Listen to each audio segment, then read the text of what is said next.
Qualquer movimento que se repita ao fim de algum tempo é chamado de vibração ou oscilação. Um sistema para vibrar tem de ter massa e rigidez. A massa é a propriedade que traduz a sua capacidade de armazenar energia cinética e de resistir a ser deslocado da sua posição de equilíbrio estático. A rigidez é a propriedade que traduz a sua capacidade para armazenar energia potencial e de retornar à posição de equilíbrio estático. Um sistema pode vibrar de duas formas distintas: em vibração livre, isto é, sem a ação de qualquer excitação externa,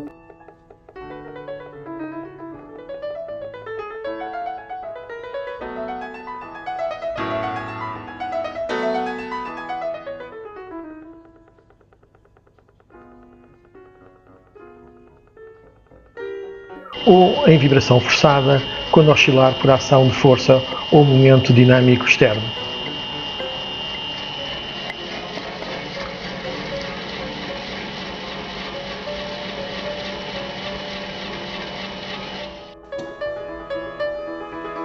Neste caso, o impacto com o martelo põe em vibração a estrutura. Em cada impacto, a estrutura vibra em vibração livre. Note que o gráfico superior é o sinal no tempo da vibração e o inferior é o seu espectro de frequência. Repare que a vibração, independentemente do impacto, apresenta sempre as mesmas frequências. A estas frequências chamamos de frequências naturais. Neste caso, a mesa é sujeita a um deslocamento inicial e, ao ser libertada, vibra livremente.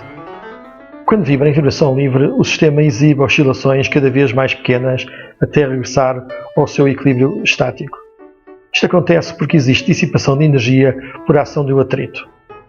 Esta capacidade de dissipar energia é traduzida numa terceira propriedade a que chamamos amortecimento. Uma máquina em funcionamento tem sempre forças e momentos desequilibrados, como é exemplo o desequilíbrio residual dos seus veios. Neste caso, o veio da máquina gera uma força centrífuga que força a estrutura à sua frequência de rotação.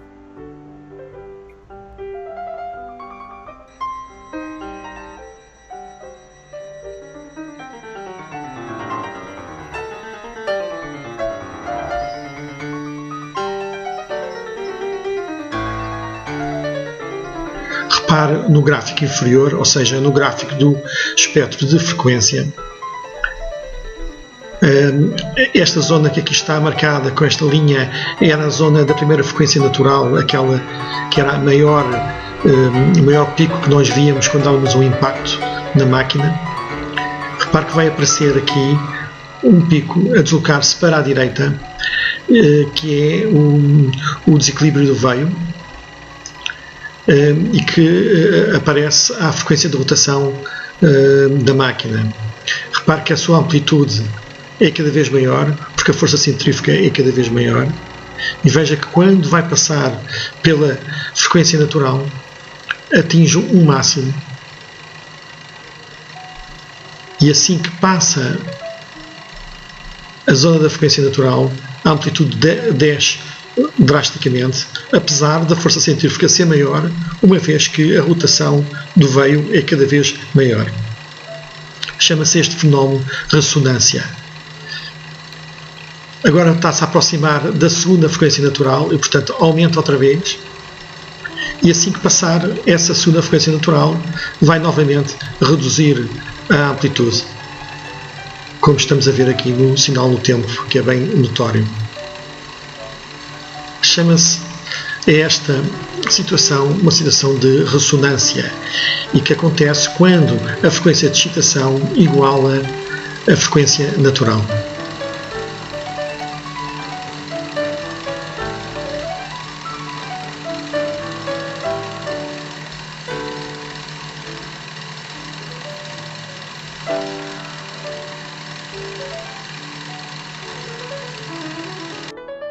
Por último, vemos um motor elétrico com um disco desequilibrado por um parafuso. O motor está montado numa viga encastrada. Ao rodar, irá criar uma força centrífuga com a sua frequência de rotação, que forçará a viga a vibrar a essa frequência. Note que a amplitude de vibração, por exemplo o deslocamento, varia com a frequência de rotação do motor. Repare que a determinada rotação verifica-se um máximo nesta amplitude. Isso acontece quando a rotação do motor iguala uma frequência natural do sistema viga mais motor. Chamamos a este fenómeno ressonância.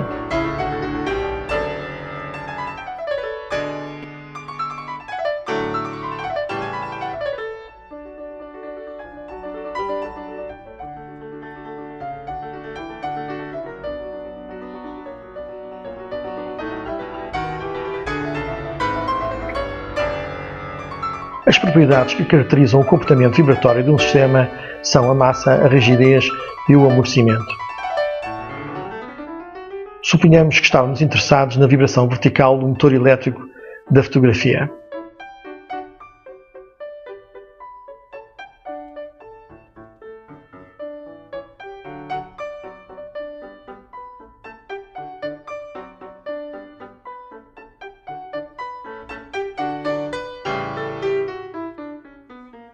Estas três propriedades definem as três forças internas a que o motor pode estar sujeito.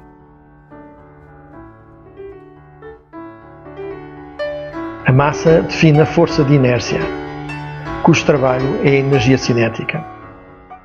A rigidez define a força elástica, cujo trabalho é a energia potencial. Neste caso, são os apoios do motor os responsáveis por esta propriedade do sistema. O coeficiente de amortecimento define a força de amortecimento, cujo trabalho é a energia dissipada. Apesar do ar contribuir para o amortecimento, são os apoios do motor os maiores contribuidores. A segunda lei de Newton estabelece que a variação do momento de uma massa é igual à soma das forças aplicadas, o que nos permite obter a equação diferencial de um sistema vibratório.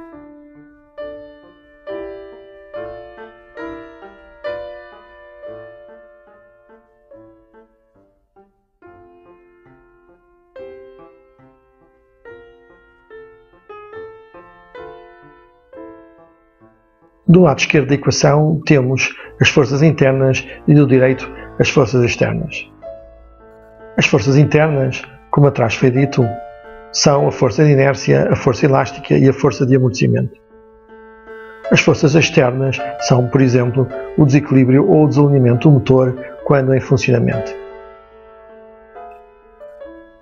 A solução desta equação diferencial permite-nos obter o deslocamento da massa ao longo do tempo.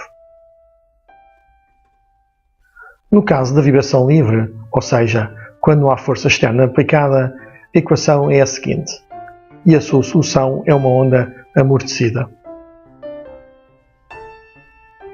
Mas se o amortecimento for nulo, o motor ficará a vibrar indefinidamente. A solução da equação é uma harmónica.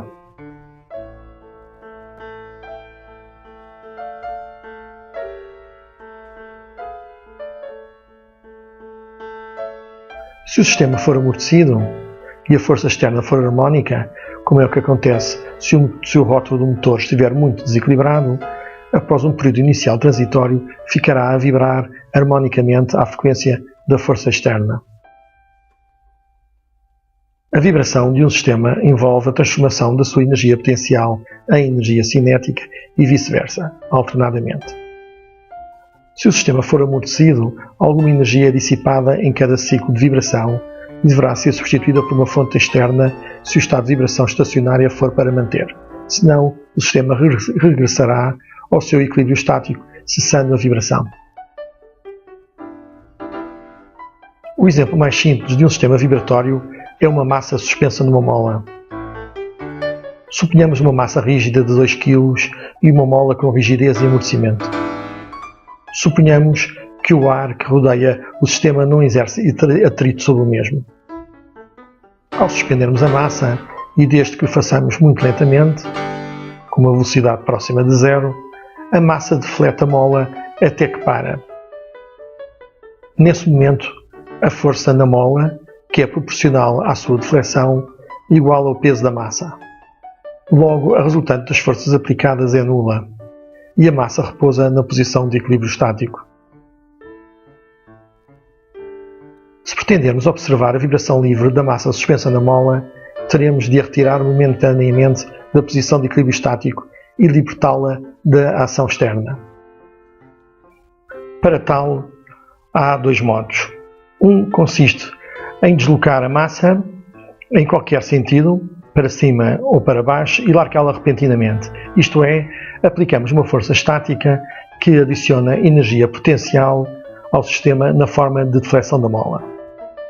Quando a força é retirada, o sistema inicia um movimento por ação da mola que tenta repor o equilíbrio estático. Neste caso, aplicamos duas condições iniciais, que são o deslocamento inicial, diferente de zero, e a velocidade inicial, igual a zero. A força resistente criada na mola, por efeito dessa deflexão inicial, será suficiente para colocar em movimento a massa. Por exemplo, para colocarmos o tabuleiro de uma ponta em vibração livre, podemos suspender um bloco de pedra, suficientemente pesado para defletir uns centímetros do tabuleiro, e depois largamos o bloco.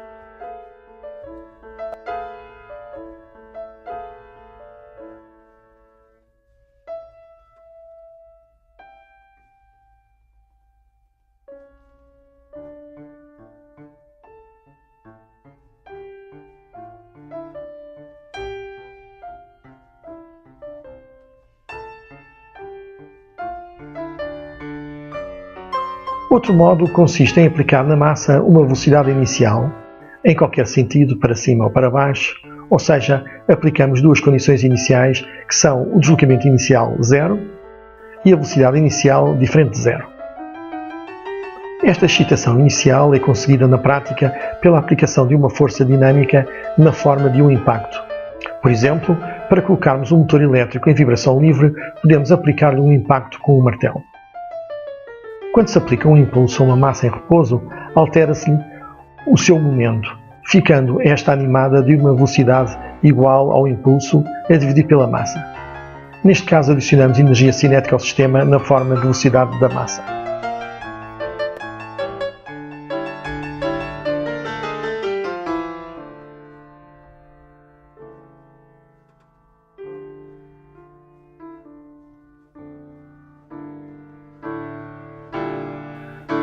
Em qualquer dos casos, após a adição de energia potencial ou cinética ao sistema, este tenderá a voltar ao estado de energia mecânica nula, ou seja, ao seu equilíbrio estático. Iniciará então um processo cíclico de transformação de energia potencial em energia cinética e vice-versa. Em cada ciclo, devido ao amortecimento, a energia presente no sistema será menor até ser nula e a massa permanecer em equilíbrio estático.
Note-se que, enquanto a massa vibra, nos extremos das oscilações apresenta deslocamento máximo, velocidade nula e aceleração máxima. No ponto de equilíbrio estático apresenta deslocamento nulo, velocidade máxima e aceleração nula. O que é o mesmo que dizer que, nos extremos das oscilações, apresenta energia potencial máxima, dissipação de energia nula e energia cinética nula.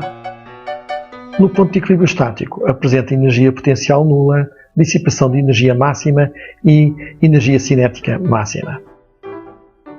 Note-se também que a aceleração contraria sempre o deslocamento, isto é, tem sempre sentidos opostos. Se traçarmos o deslocamento da massa na vertical ao longo do tempo, constatamos que o movimento é oscilatório, com amplitudes amortecidas até zero. Este sinal no tempo é típico da vibração livre dos sistemas físicos. Qualquer estrutura ou máquina em vibração livre exibirá um sinal no tempo com uma onda amortecida. Mas o que aconteceria se não existisse amortecimento?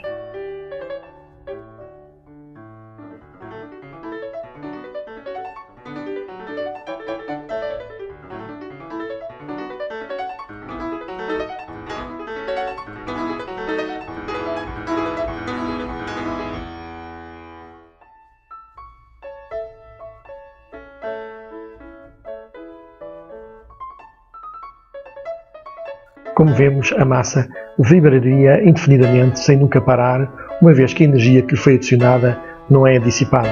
Verificamos, pois, que o movimento da massa é harmónico, isto é, pode ser representado por uma função sinusoidal. Se traçarmos a velocidade e a aceleração da massa, constatamos que estas também são harmónicas. Como neste particular o movimento da massa é harmónico, também chamamos de vibração harmónica. Claro que no mundo real nunca teremos esta situação, pois existe sempre dissipação de energia.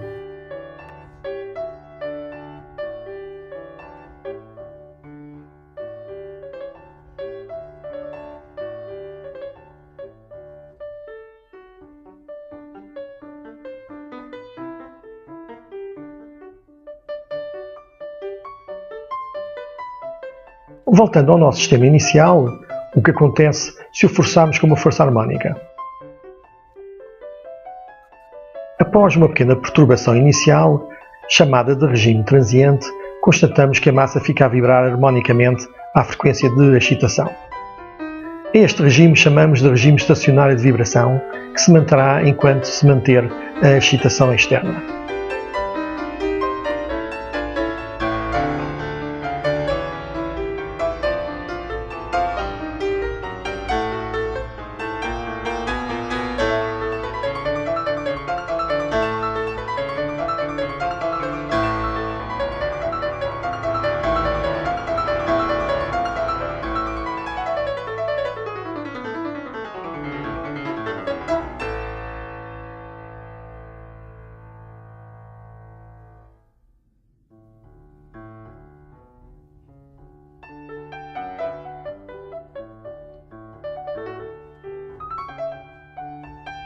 Repare que o regime transiente diminui com o amortecimento.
Apliquemos agora uma força com duas frequências. Se repararmos no sinal do tempo, da força e do deslocamento da massa, verificamos que o padrão é semelhante. Concluímos então que os sistemas em vibração forçada, em regime estacionário, vibram às frequências da excitação.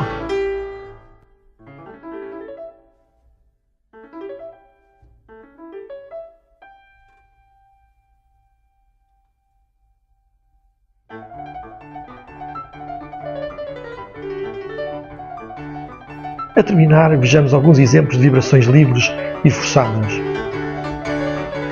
À esquerda, encontramos uma massa apoiada numa mola e amortecedor em vibração livre. Segue-se um pêndulo em vibração livre. Depois, temos uma viga encastrada, também em vibração livre. Podemos ver que a vibração medida em dois pontos diferentes da viga é diferente. A viga diz flexível e, por isso, assume uma deformada quando vibra. A massa apoiada na mola e amortecedor comporta-se como rígida e por isso não se deforma. Na verdade, qualquer massa é deformável. Tudo depende da frequência de excitação. Se a frequência de excitação for próxima e ou superior à primeira frequência natural da massa, esta irá deformar-se. Finalmente, temos uma caixa de engrenagens. A vibração da caixa é forçada pelos desequilíbrios residuais das rodas, cujas frequências serão as suas rotações.